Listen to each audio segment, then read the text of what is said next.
Hi there, my name is Kendrick, and welcome to another ENFP male interview. Today, I get to interview Mingdi. So, Mingdi, welcome, man. Thank you for having me on. For sure, man. Can you tell us your full type? Yep, so I'm an ISFJ jumper, SITI, sleep, consume, play, blast, double feminine. All right. And then when you got your typing results back, what did you think and how did you feel? When I first got it back, I was a bit shocked, but not that shocked. I mean, I thought I was NI instead of SI, and I thought I was audio. So instead of feminine SI, I thought I was feminine NI. Yeah. And then Like that's all your reaction when you got your results back. I was just like, yeah. I guess I was like, I don't know. I guess I thought I had NI, but at the same time I wasn't like sure. I guess I couldn't really see the difference between SI and NI that well. So yeah, I didn't process it completely, I guess. Yeah. Gotcha. All Mhm. right. So the first thing that's very obvious about you is you're definitely very ST, like robotic. Um, Yeah. I didn't see that first. Like after watching my typing video back again, like I definitely saw it. But before then, I thought I was intuition dominant. Yeah. okay. So when you saw yourself when you after you recorded your own video and then you sent it out, and then you got your results back and you saw it again, was it very obvious to you? You're like, oh wow, I am like that, you know? Yeah, it was. And then that was when I was like, oh yeah, maybe I am sensory instead of intuition. Okay, so because you're ST first and it's SI, it's like step by step by step by step, line by line by line. Can you talk about, doing that as your default when you talk to people or, when you Um, when I talk with people, I don't really notice it. I think it's maybe because it's like feminine SI. I don't really notice it that much. Um, or maybe I'm just not like self-aware enough to see it. But yeah, when I talk to people, I just think that I'm like, talking normally back and forth. Yeah. your SI is feminine, so it's kind of interesting. Hmm. It's like your first function is controlling, but it's feminine. So that means you probably forget a lot of the sensory stuff that you're trying to control. Like how does that work for you? Yeah, I definitely forget like a lot of sensory facts. And because N is at the bottom, I'm not really like that aware of the patterns either. So it's just hard to remember stuff, basically. I have to write it down and take notes and then read it over again to actually like remember stuff. You are even though you are NE at the bottom, your NE is masculine and it's double activated. You're like a glass lizard, right? So how do you see your NE if even though it's in the bottom, it's double activated and masculine?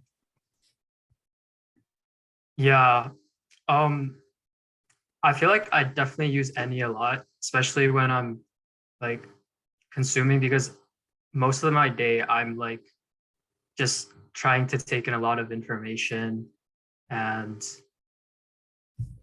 yeah, I process a lot too, but when I'm processing, I don't feel like I'm as aware of it, but when I'm like reading stuff or watching videos, I'm like very aware of like what I'm taking in and it's usually like, you know, intuition stuff rather than just like facts, right? Right. So you are double activated, double masculine, anti-consume. So Mhm. which is very strange for like an IJ type. You're an I. Yeah, it's very strange for IG type, especially for like an ISFJ, right? Uh, but I think yeah, like having that, it just makes me go like on um overdrive when it comes to consuming, and I'm very like, kind of aggressive about it. Now, when you consume stuff, do you only consume what is within your sleep box, essentially? Like, do you venture out of what you know, or how do you what do you Um, how do you pick what to consume? How do I pick what I consume? I guess I kind of, yeah, my ST, like processing, um, what I really find interested in, like I won't consume stuff that I feel like it won't help me with what I want to achieve. So I don't like go on TikTok or just watch random YouTube videos usually. Like when I'm trying to get information, like I want, I have like a purpose to get it. And then yeah, pretty much. And because your consume is NT, it's kind of like, I guess, NT is correlated with problem solving. So do you find yourself that when you do consume, it's because you have a problem you're trying to solve and you're looking up information on how to solve that problem? Basically, yeah. Like I really like watching personality videos because I feel like maybe I want to solve some specific issue with myself or someone else, or trying to like figure out who I am, basically. And when you figure out who you are, what do you want to do with that information? Want to figure out who I am. Um, I kind of I want to try to incorporate it into what I do in my daily life. So, for example, if I'm like consuming information on how my specific type could like maybe preserve energy better, then and then I figure out the reasons why I need to do this in order to accomplish this, then I'll like incorporate that into my life, and then I'll remember that, and it'll just be subconscious. I'll do it subconsciously after I practice it. So your first animal is sleep. It's ST, block banging. Are you someone that is always doing things, getting things done in the physical world? Um, no, I wouldn't say in the physical world I get a lot of things done, because when I'm like block banging, it's usually in my head. So I'm just like, sometimes I'm just like lying on my bed and just processing random information. Or sometimes if it's like really important information, then I'll like jot it down in my notes. Because your sleep is also ST, a lot of people say that when they work, they prefer to do the work by themselves, you know. But socializing, of Mhm. course, is not personal. So you can have lunch with anybody and whatnot, or hang out with anybody. Do you relate to that sentiment, or for you, you can work with others, and it's like work is not as personal, or is it personal for you? Like, how do you see it? It's very personal. I can't work with other people unless sometimes if it's like a group project and everyone is somewhat knowledgeable in it, then I can work with others. But I guess if I'm working on a project that isn't really related to me, then I can work with others. But when I'm trying to really focus and try to get something done by myself, then I definitely like want to work on it by myself. And if other people are around, then I won't be able to focus at all. I see. Can you give an example of like when this happened to you? Like, Mhm. when work was very personal to you and when work was not as personal, and then you don't care about working with others? Yeah. So when it's personal, when I'm doing like schoolwork that involves like a lot of thinking, sometimes when I'm like working on campus with my friends and I'm really trying to focus on trying to solve like a particular problem that's, relatively difficult, it's just very difficult to like focus on that question sometimes when other people are around and talking about other stuff, because I kind of just um I kind of well I can't like, I'm more focused on them pretty much than on what I'm actually doing. And that might be because of it's like an FE thing. And So that's why I like doing stuff alone usually.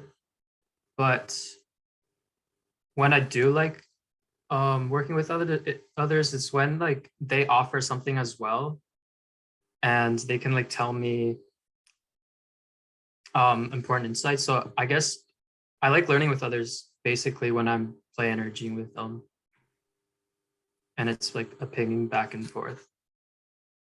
I see. Now, because you have any, even though it's in the bottom, I have noticed that, everyone with any can be a little bit mischievous, or, there is like that side of you where you like to cause like some chaos.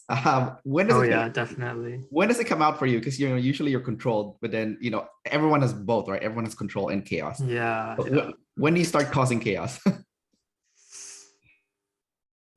Recently I've been causing a lot of chaos because since I was little, like I've always been planning, and like growing up, I just realized that a lot of plans just like never like actually went through. So that's when I kind of started um just like being more chill about what happens randomly. And in doing so, I guess I myself just started to do random things, spontaneous things rather than planning it out.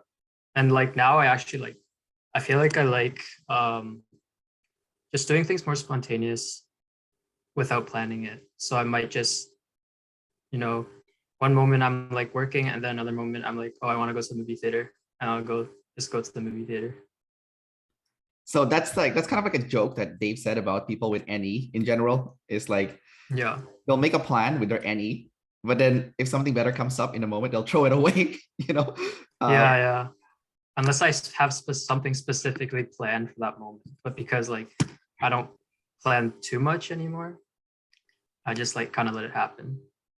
right. Um, so let's go with your third animal. It's NF play. Mhm. NF is correlated with like what is the point or what is the purpose, like what is, do you find yourself like when you hang out with friends or family member and whatnot, are you always curious to see what other people are up to and like what yeah, exactly. Um, yeah, I always want to figure out like why they're doing the things they're doing. And not sure if that's like an NFP thing or it's because I'm just interested in their psychology. But when I'm interacting with them, I guess a lot of the time I'm not focusing on what they're saying, but rather like how they're coming off as, or like I'm just trying to figure out something about them, you know? Okay, well, that sounds like FE, so that could be partially NF play, because you said that you're more concerned about how they're coming across. So are you, I guess, watching what their vibe is like and how they are perceived? Is that what you're doing, or? Sometimes I'm doing that. Yeah. Sometimes if I'm specifically like, oh, I can hone in on what their vibe is like. Or sometimes if I'm trying to get something done, maybe I'll just really try to listen to what they're saying and then reply to that. If they have any problems, then I'll just listen, and sometimes I won't know what to say, but I'll just listen. All right, Yeah. your blast last. Yeah. Okay. Um, when does your blast come out? So basically, the way I see it for ISFJs, especially for you, if you're blast last, is like, okay, you'll consume what they're doing, trying to figure out why they're doing what they're doing. You're also trying to see what their vibe is like. You're trying to see how they come across, and then once you figure all that out, uh, the natural last step is to blast at them, to like give them feedback, right? Like, hey, you're coming across as cringy. Maybe you should not do this. Yeah. Like, do you ever do Yeah. that? Very rarely. It's only when I really feel confident that I should tell them something that I'll tell them. And plus, like my SF blast is also double feminine, so that probably makes it even harder to talk about it. Yeah. Can you give me an example when it did come out? Because it doesn't come out often, but it probably has come out at least once. Um, I honestly can't remember the last time. That's probably also a memory, memory thing. Yeah. It definitely has happened. I just can't remember like when it has happened. Gotcha. Okay, no worries, man. Well, why don't we talk about that? So you have you're double feminine. So you have feminine sensory and feminine with the tribe. Um, how do you personally let's start with the double feminine part. So as a tester, how do you personally see yourself as a tester? So do you like to try different scents, different food? Is that something that you like? Yeah, I really like trying new things. Like a lot of the times my friends always like going to the same place or trying the same food, but I'm always like, no, let's go to a different place, somewhere we haven't been, or let's try different food. And I'm just always like, especially with food, like I eat pretty much anything. And yeah, I'm not really picky and I just like to try new things. And do you end up with favorites that you go back to, or is it always different? Always different. I struggle with picking favorites. Yeah, I just struggle with picking favorites because I just like trying everything. Gotcha. All right. And then what about visual? So would you say you learn visually? Like you need to see it, otherwise it's hard for you to pick it up? Mm, I don't think I've like really thought about that much yet, but I definitely want to figure out how I can learn better. But yeah, visuals, they help for sure. I don't know if like, do you know like, because I'm tester, right? Is there like, I guess maybe the main way I learn is from testing new things, I'm assuming, but sometimes that doesn't work, right? Because in school, like you can't just test new things, you just shove everything they want at you. Right. I think the way Dave explained it recently was it was correlated to smell, and then you try different things that is like smell related, and then you're very aggressive with that. So that you do it with food, because taste essentially smell, right? But I notice a lot of testers also like different like scents. Like they'll have like scented candles and all that stuff. Like I hate all that stuff. But like do you see yourself like doing that? Like you like different aromas too? Um, I do like different aromas, but I've never really tried it that much. I mean, my parents bought me like a oil diffuser, but I haven't used that much. And yeah, I only have like 2 cents on there, so I'm not that big on scents. But like that's all. That also might be because I don't want like it's kind of weird because I like trying new things, but at the same time, I don't want too much clutter, in my area, like in my IJ box. I don't want too much stuff. That makes sense. So I guess Yeah. I guess that's why restaurants make sense, because it's not inside your IJ box. You can just go there and then you come back and Yeah, exactly. there's no mess or anything. Hmm. Your SI is feminine, so it's different from mine. I have masculine SI. So for me, I find that my personal belongings are very personal. Like don't touch my stuff, like that's kind of like the sentiment. Unless you ask first, are you territorial over your stuff? It's feminine SI, so it's a little bit different. Like, how do you see what's your relationship with like your things? My relationship with my things. Well, let's say like my room is it's like organized in a certain way. Um, I have like, I guess you could see everything as a different object, but I don't think I'm that personal with the specific objects, but rather I'm like, more personal with how they're arranged, like the pattern they're arranged in, so that my room is actually, functional in a way. And I guess it's like visually a certain way that you like it to be.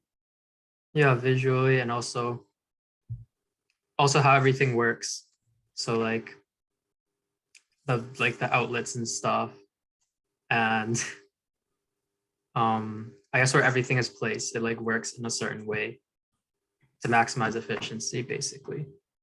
Right. I have noticed that like with some ISFJ males, like who are like into like tech, like they're obsessed with like arrangement of things. Like for example, like computer. Like I have an ISFJ friend. He's obsessed with like what's the word that he used? like wire management, like how he managed like the wire that comes from the back of the desktop computer, and like he'll put like what do you call those things that you lock in the wire so it doesn't like flail all Yeah, over the to place. make it more organized. Yeah, I Yeah, yeah. definitely, yeah, I kind of do that stuff too. Like I want my room to be clean and organized in a nice way. Um, so it's not too, too much clutter. But like I don't see my things as personal. Like I could get rid of it and then get new stuff easily. If someone were to like steal your stuff and never return it, it won't bother you as much. Yeah, unless it's my phone or laptop or something. I see. Because I So could just get something better, something that works better. Whoops. Oh, my camera disconnected. chaos. Yeah. Yeah. Can you talk about your fear of chaos? My fear of chaos. Um, yeah. So I think I said earlier, like I don't fear chaos as much anymore. And that might be because I've experienced like way too much chaos in the past few years. Right. After having made a lot of big plans that I feel like I could achieve, and also little ones that never worked out. That caused huge tidal waves. And then I eventually just realized that like I just forget about like stop making too many plans and kind of look up, kind of just like look how all the plans would go out. So I'm very careful in making plans that I actually want um to get finished. Have you read the book 12 Rules for Life by Jordan Peterson? No, but I've heard about it. Yeah, so he's an ENTP, meaning he has the same function stack as you, just opposite, right? So it's gonna be, I think his book is gonna be relevant for people like you, like ISFJ, ESFJ, INTP, and ENTP. But he had a concept in one of the chapters of the book, and he said it's the chapters. I think it's called "Don't Bother Kids When They're Learning How to Skateboard" or something like that. And basically, what that chapter says is like, um, skateboarding is not safe. If you go skateboarding, you could fall and you can get hurt and get bruised and whatnot. But with practice, you can get really good at it to a point where it's not dangerous anymore. Like you gain competency in skateboarding. So the way he analyzed that is like everyone in life needs to go through chaos essentially, because if you dive deep into chaos, you learn how to navigate through chaos, and you become competent, and it no longer becomes something that it's no longer dangerous. It's now safe. But for someone with no practice in that area, then yeah, if you throw chaos at them, they're gonna fall flat on their face really easily and they'll freak out, right? So Yeah. I feel like for you, that's kind of like what happened. Like because you have any at the bottom and you did kind of plan in the future, and then the plan didn't happen, so chaos happened to you. You kind of just got used to it, and now you know how to navigate around it. Like kind of like how you're only planning for what's important, because otherwise, chaos is going to be the answer. Do Yeah. you relate with that? Yeah, I would relate to that. I feel like I can definitely manage chaos a lot better, but also maybe I'm just not aware of I mean, some plans maybe I'm not really aware of that much. So maybe, one day something really chaotic happens and it might still throw me off. But for the most part, I feel like I'm definitely more aware of my plans and whether or not chaos could come. And if it does come, then I could be prepared for it. Yeah. Okay, so let's talk about your weakest animal, the double feminine SF plus. Where has your life problem, like how has it caused you life problems by not using SF blast or blast in general? I'd say definitely when trying to talk to other people, trying to teach about things I know for sure. And it's hard to convince people for sure because they don't even know what I'm trying to get at, because I'm just talking about my own the stuff I know, or like the stuff I've processed. but haven't like organized to a point that I can make others understand. So definitely that for sure. Arguing with people, like actually when it comes to arguing, I guess my TI is decent at it, but sometimes like I just don't know what to talk about mainly. Do you have trouble getting started? Yeah, for sure. Sometimes I just like lay in my bed for an hour or 2 hours before I get up because I'm just still like sleep processing in that state and I just don't want to get up and do anything.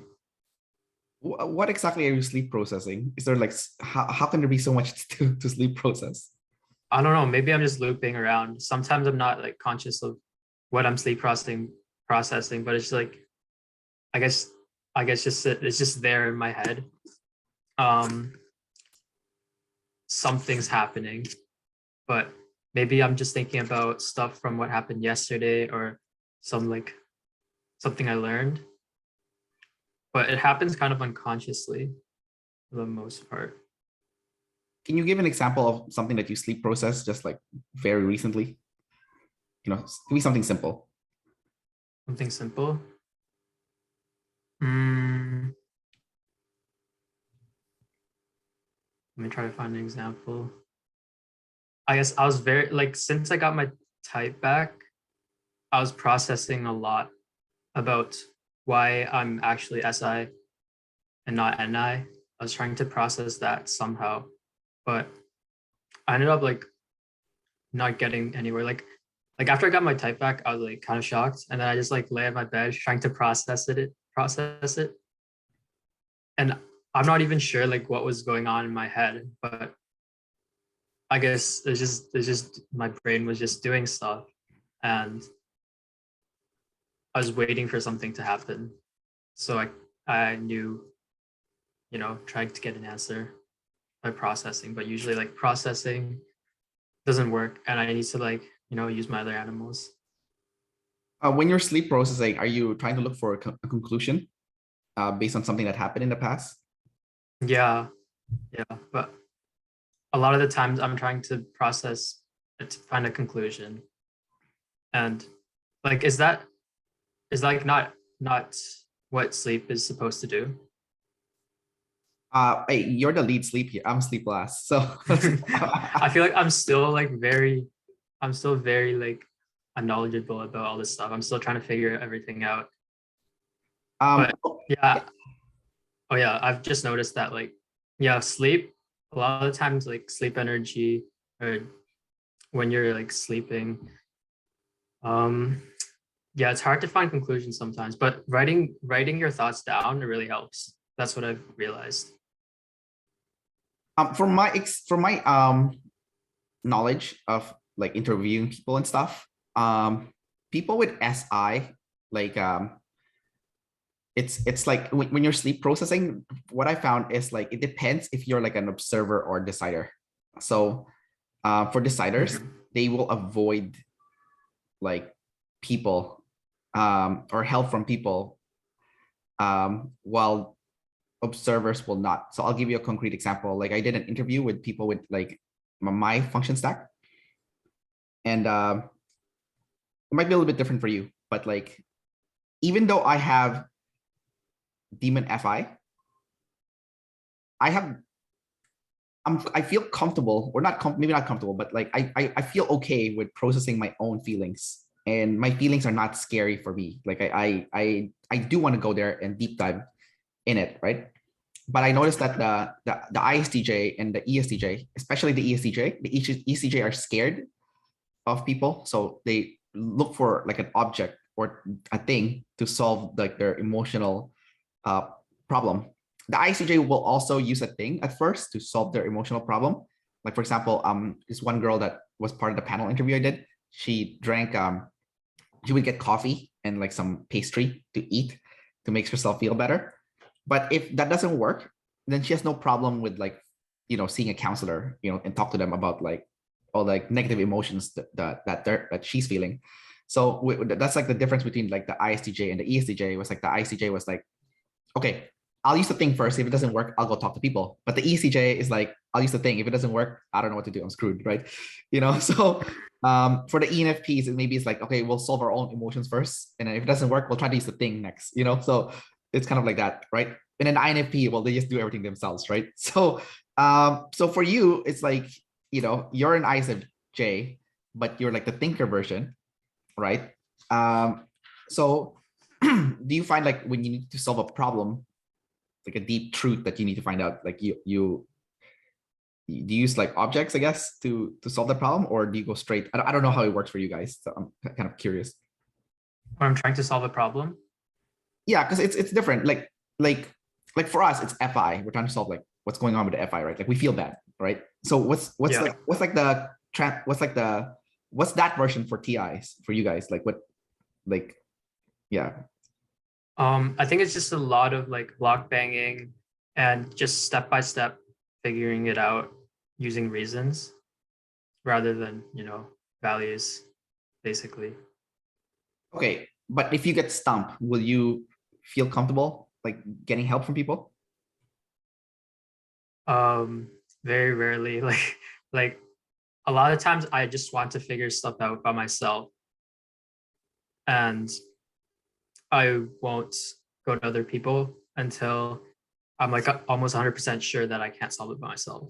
Yeah, that's what I mean. That's what I mean. Like let's say you get really stumped, like you're 90% there. There's like this little bit that you just probably need someone's help to figure it out. Yeah.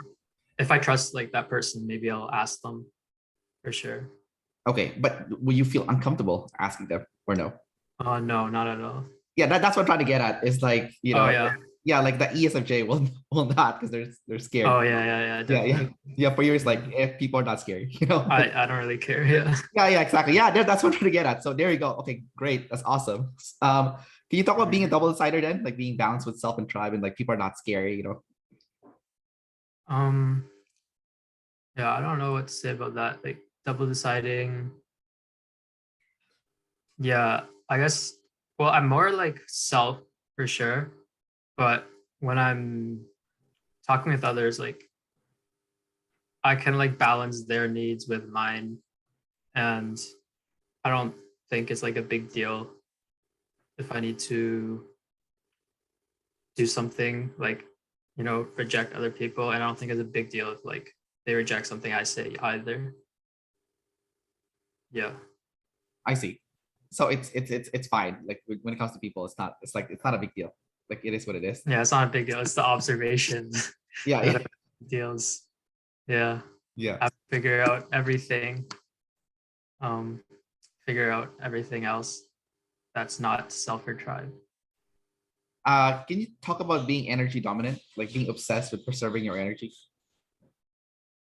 Yeah, like I only recently discovered this, but I get really drained mentally if I talk to people too long, like especially play energying.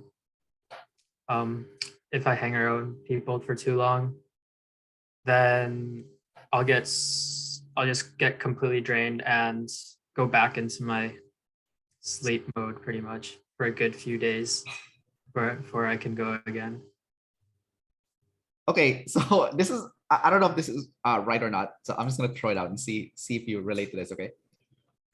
It seems like to me a lot of energy dominant people, they like to hang out, but not necessarily talk to each other. Kind of just like watch a movie together or something. It's like you're kind of just like vibing, but you're not like talking and stuff.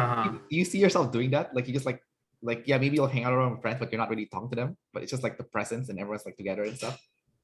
Sometimes. Usually when I'm talking to people though, like I like trying to like kind of just like, how do I put this?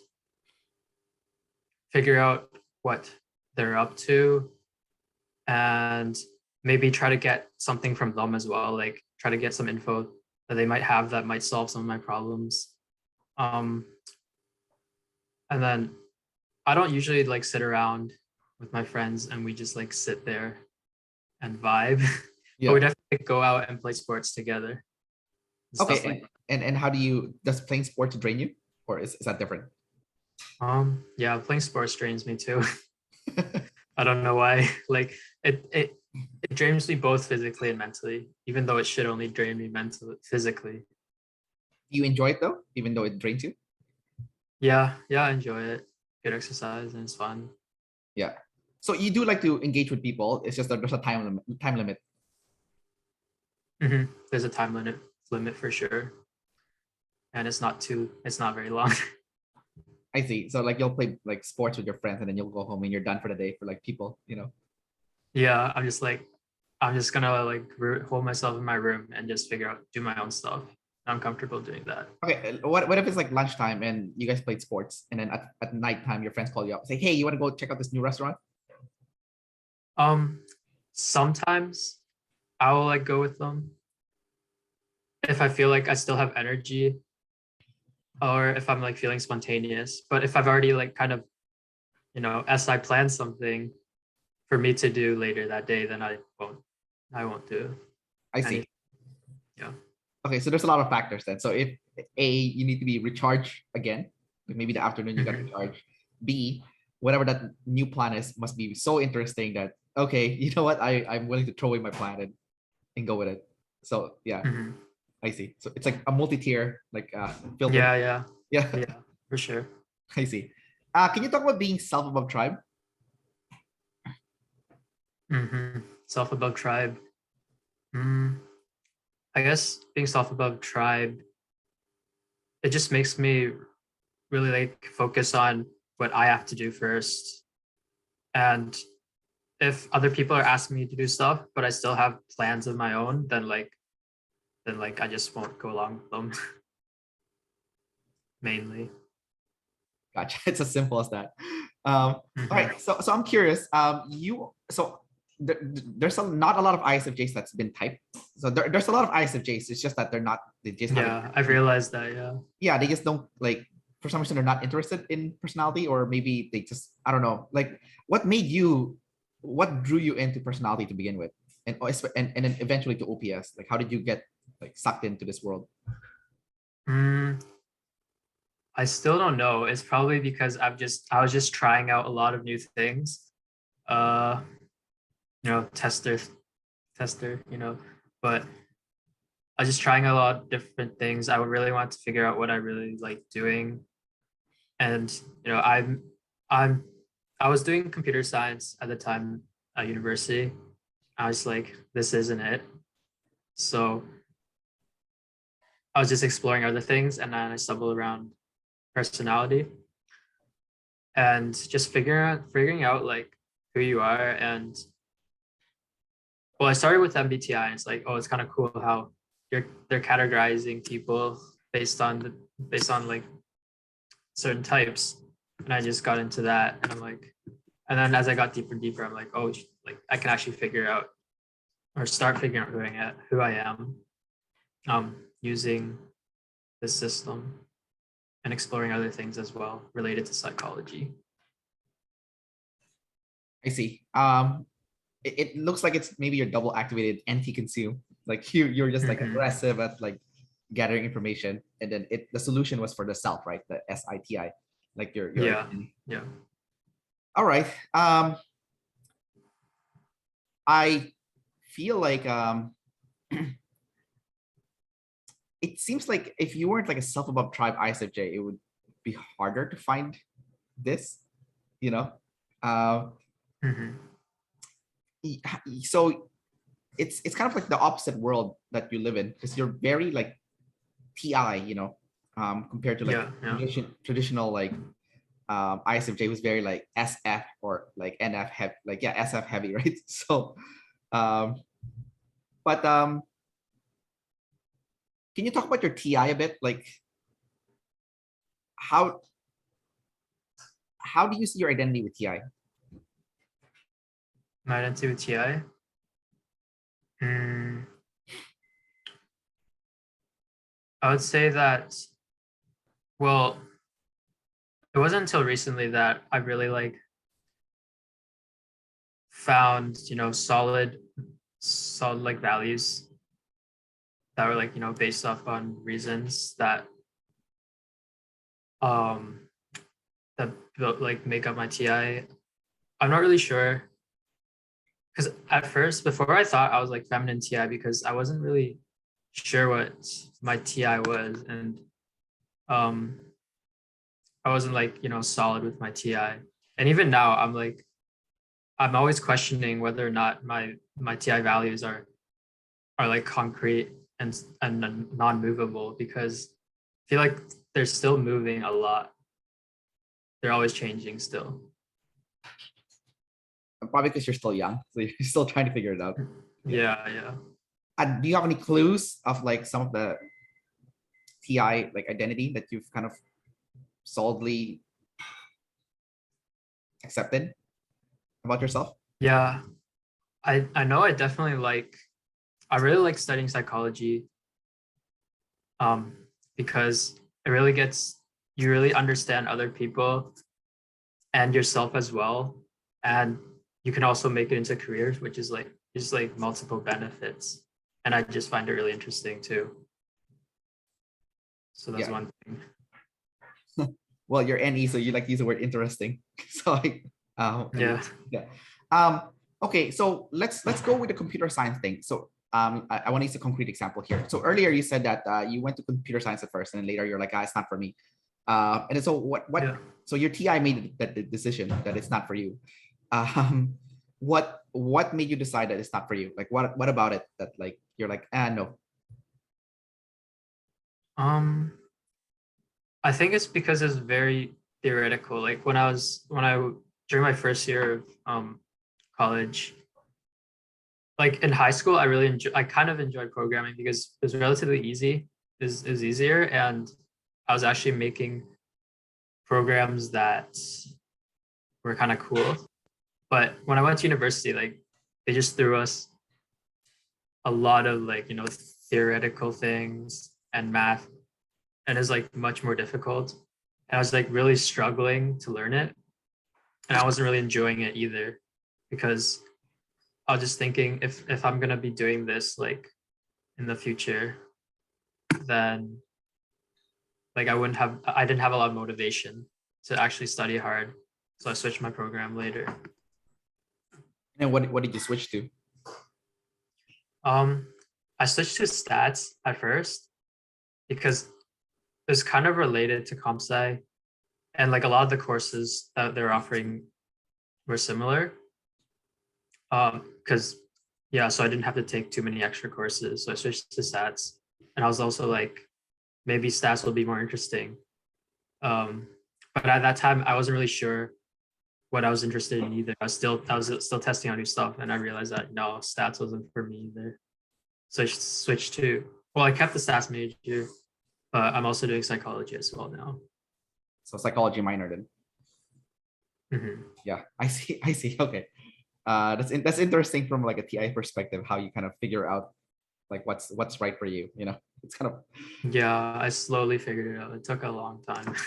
yeah. It's not like with FI. With us with FI, it's like yeah, I don't like it. You know, I like it. I don't like Yeah, it. like for you, is it just like you just know it's pretty easy to know what you like and not Well, like? well, I know what I like, but the problem is I don't know if I like it long term. That's like the problem. Like Oh yeah, it might change.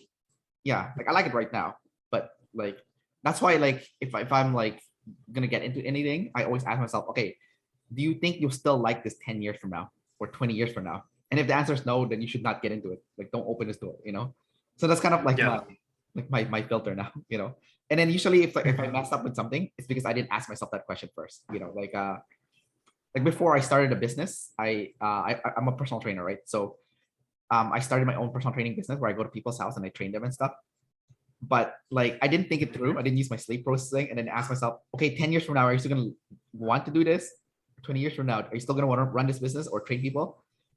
And then yeah, my business flopped. I mean, the first 4 months was profitable, but like because I'm using my NT and ST, so I'm like play blast, like getting customers and like but like Yeah. but after 4 months, I lost like complete motivation, and I was like and then like I lost money later on because I did a bad marketing campaign. And I think marketing is very much like sleep processing because you have to like think things through before you execute, right?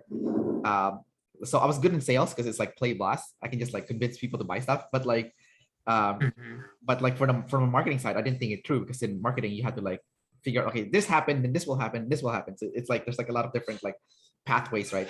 That could happen, Right. right? Marketing is very much like IJ, like you're controlling someone's behavior to buy something, but it's more from like Yeah.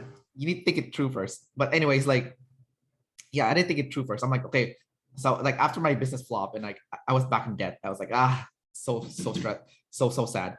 But I was like, okay, why did I really screw up? Like, what's the real cost? And I'm like, it's because I didn't ask, because I don't care about this business. I hate it. Like I didn't ask myself the question, 10 or 20 years from now, will I still like this? And the answer was no. Hell no, I hate this, you know. Hmm. So now when I started the personality channel, the ENFP male, which I'm potentially renaming something else later on, but like okay, will I still like doing this personality stuff like 10 20 years from now? I was like, hell yeah. So I'm like, sweet, okay, great. And like I have a travel YouTube channel too, right? So I'm like 10 20 years from now, will you still be liking to do this stuff? I'm like, yes. So now that's Hmm. kind of like how I make my decision for myself. But it's like FI, right? So for you, it's like TI. So I'm like, what's your version of that? Like, how do you, like 10 years from now, what makes you decide if it's like the right for you? Because it's not a matter Yeah. of like or dislike. It's like, huh? Figuring out first. So I think for you, like you kind of like find what you like first, and then you realize that you need to think about if you would like it, figure out the reasons after you figure out what you like and if it would work long term. But for me, um, I'd say, yeah, I want to think it through fully first and before I like really settle in something that I feel like I would like. Okay, so this is what I think about SI. I feel like SI is a double-edged sword. Okay, like if you use it Mhm. too much, it's bad because you can get stuck in your ways and you can be really close-minded. But if you use it properly, it can really motivate you, and you can be doing the right thing for yourself. So I'll give you a concrete example of what I mean by that. So I have SI at the bottom, you have it first, right? So for Yeah. me, because I have it in the bottom, it's not something that I go to as my default. Like I will for my blast because I do have savior blast, but I have a sleep blast, right? So what I found out about myself is like the older I got, the more SI history I have to tap into. So I can look back in the archive of my life and see which moments or what activity did I engage in that made me feel good, that made me feel happy, and which ones made me miserable. And like I feel like with SI, you have like a long hit. The older you get, the longer your history becomes. And especially if you consume a lot of stuff, which is like the problem with a lot of ISFJs and ISTJs with like low consume, it's like they don't have enough data that they've gathered to make a decision whether like this is the right path in life that you should be taking or not. I mean, you're lucky you have a saver consume, so you're not gonna have the same issue as like your consume last like ISFJ cousins. But like so with like consume, like gathering like life or experiencing getting life experience, plus like look using your sleep to kind of like go back in the past and like replay like a movie or see all the different events, you can really make a good decision on like what's best for you, right? For me, it's like, okay, what brought me the most joy, happiness, and made me feel good? For you, it's like, okay, what was the most effective for you, possibly, or what works for you? So do you relate with that sentiment, or like you do go back in the past and like replay what happened, and then you kind of make a decision on what works for you, what doesn't work for you? Mhm. I for that I don't think I don't think I do that much, or maybe I just do it unconsciously. Like you have masculine SI, right? Right. Um, for me, I don't think I'm aware of like when I'm looking at stuff in the past. Well, yeah, actually, now that I think about it, yeah, I definitely do. I think about what happened in the past, stuff that happened in the past, and what I could change about that. But I don't think about, oh, like I look at the past and be like, oh yeah, that was good, and I liked that. Because, well, firstly, it's like hard to think about the past because my memory is just bad. I don't know why. Yeah. um, and also maybe my TI is like I think about the past to like try to get try to figure something out basically about the present or future. Yeah, that's what I'm wondering about yours. Yours is strange because it's feminine SI, right? So I have interviewed people with feminine SI, and like you're not as bad because you have masculine TI, but those with like feminine TI and feminine SI, it's like there's everything's a fog, and then they can't, like step on something solid with their TI because it's also feminine. But Yeah. so you have masculine TI, so you can make a decision on what to step on, but like the details of what to step on is cloudy. So I'm curious. Yeah, I'm curious to see like how do you know what to step on when everything's cloudy?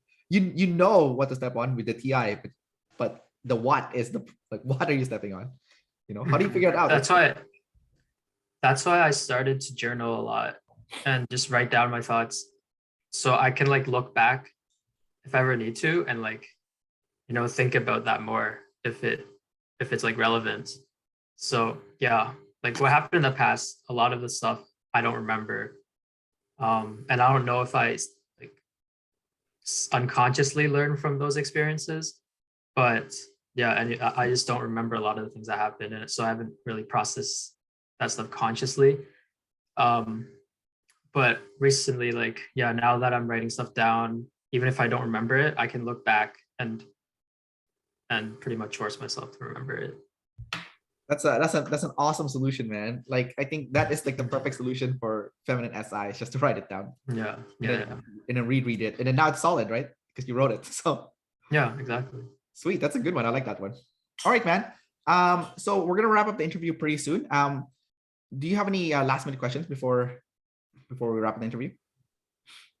Yeah, so just like looking at, well, after figuring out I'm in like an ISFJ, I was trying to look for other people that are probably like the same type or similar type at least. And yeah, like the Airtable doesn't have like many ISFJs, right? For some reason. Yeah. Like, you know why that is? I mean, you said earlier is because like they're probably not as interested in this stuff. But are they like common in real life? Yeah, apparently Dave said that there's tons of ISFJs in healthcare. It's just that like they don't come through the personality system, Mm-hmm. So Fair enough. So there's a lot of you guys. It's just like, yeah, it's just like, first of all, I guess ISFJs are not interested in personality to begin with. Like, so like, it's usually certain types that are interested in personality. So they learn about it. And then they do cluster in healthcare, especially like the SIFE, like, Yeah. which makes sense, right? Like they're not scared of people, and they're trying to make people feel better. But your type is probably even more rare. Like that, they said that like the SITI is like hard to find. Like that's like super hard to find. They have like what's Zack Snyder? That's like the SITI, but he's consumed less, right? So it's like different from you. And I don't know who else is like an SITI besides him. Like that's like he's pretty much the only guy that I've seen. Yeah, I definitely got to do more research. Yeah, and then I like to compare. I like to like compare, people of similar type and see how they're like me or how they're different from me. Well, I mean, I interviewed other SITIs. You've probably seen me interview the other SITIs. So yeah. I don't know if you related to them. I think there was two, like one guy in this, the Indian guy, and this. Yeah, I think I've watched the video. Mm-hmm. Yeah. Do you relate to some of the stuff that he said? I only watched a part of it, but I think I'll go back and like go in depth more and also rewatch this. Yeah, I think it was MF though, so a little bit different from you. And then I think that masculine sensory. Yeah, and then there was this other woman that I interviewed who's also SITI. So I think there's two. I have two. You're the third SITI. So you guys are definitely like, you're definitely rare. And yeah, and you're sleep consumed, so you're like even more rare. You're like a glass lizard, so you're like rare on top of rare, like I guess like, well, NITI is also very rare, right? What's that? NITIs, or not so much? No, not as rare as SI. Really? Yeah, I mean, I'm pretty sure you guys exist out there. It's just that they haven't gone through the typing system. I'm pretty sure there's there's a lot. It's just that, you know, they're hidden kind of, because like, you know, you're introverted, you have limited social energy. So and B is like maybe lack of interest. It's like personality is very abstract, right? So, you know, unless they're your type, you know, like the high consume one, I don't know how you'll see them coming through, right? Yeah, in the future, yeah, there'll definitely be more. Yeah. Well, how do you how does it make you feel knowing that you're super rare? Does it make you feel I good? like that feeling. I like that feeling. Not gonna lie, Yeah. but um, I like it, but I need to figure out what to do about it. At the same time, it's like if it's rare, then it's harder to find people that um like go through what you go through, so it's harder to learn because I have to figure a lot of things out by myself, and yeah, it's a big pain sometimes. Yeah, I think the bad part is like you don't have any template to work with, because like you have to create your own canvas, because like there's nothing to work with, because you're the only one, right? But if like, because like if you had like a type twin, you can see what they're doing and how they're succeeding, right? Yeah. You can just emulate what works, right? So it's like a pro and con. So for you, it's like a, you know, man, honestly, if you start a YouTube channel, you have no competition. There's no SITI. True, true. Yeah, like I might do that in the future, but like, yeah, I don't know how long it'll take until I feel like I'm ready to blast, you know? yeah. But Yeah, yeah, dude, the sooner you start, the better. And like I said, no competition, so you'll be unstoppable. It's almost like possibly. it's almost Yeah. like cheating, you know? Hmm. Yeah. All right. We'll wrap up the interview from here. So thanks for coming out, Mingdi, and reaching out to do this interview. Like I said, there's not many of you guys, so that's cool to kind of get your perspective on how you live your life and how you process things. Yeah. Thank you very much for having me on. All right, man. Take care. All right. You too. See you later.